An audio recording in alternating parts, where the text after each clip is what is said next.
Good day everyone, my name is Franco Allo and together with Tokushu Knife, today we are bringing you simple tips on how to avoid chipping your Japanese kitchen knives and recommendations in case you do. So let's get right into it. Tip number 1. Never cut through anything that you cannot chew, like ice. Also, do not cut frozen foods or bone. I know it's a little strange to be cutting chicken feet as an example, but that's the only bone I have because they're my dog treats. Tip number 2. When utilizing your knife, employ proper cutting techniques.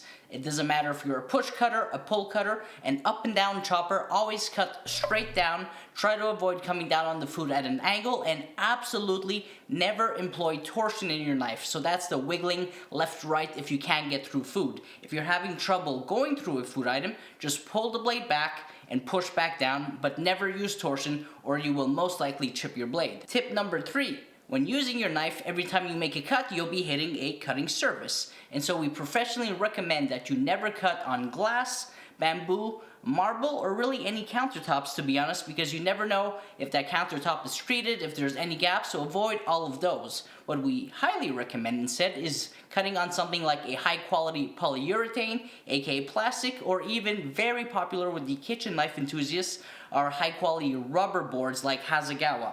You can also cut on edge grain cutting board, which is wood, or end grain wooden cutting boards. Those are also some great recommendations. So, what happens if after all that, you still chip your blade? Well, tip number 1, if you did chip your blade, don't panic. There's always a solution. Though it is true that you can have a personal sharpening kit at home, it isn't as simple as just having one stone, especially if your blade is going to be chipped. A stone that's 1K grit might not be enough to remove the chips. And as you can see here with a personal kit, you might need a lot to really get the job done. You might need multiple stones, a Nagura stone, a flattening stone. Some stones are splash and go, some you can use right away. It gets complicated really fast just in terms of the equipment, and that's not to mention that even after years of experience, some people still make mistakes. And so our recommendation number 2, if you remember recommendation number 1 was don't panic, recommendation number 2 will be just send it to a pro sharpener, someone like Knife Sharpening Wizard, Zach Peters from Tokushu Knife. They do offer mail-in services so they can sharpen your knives for you,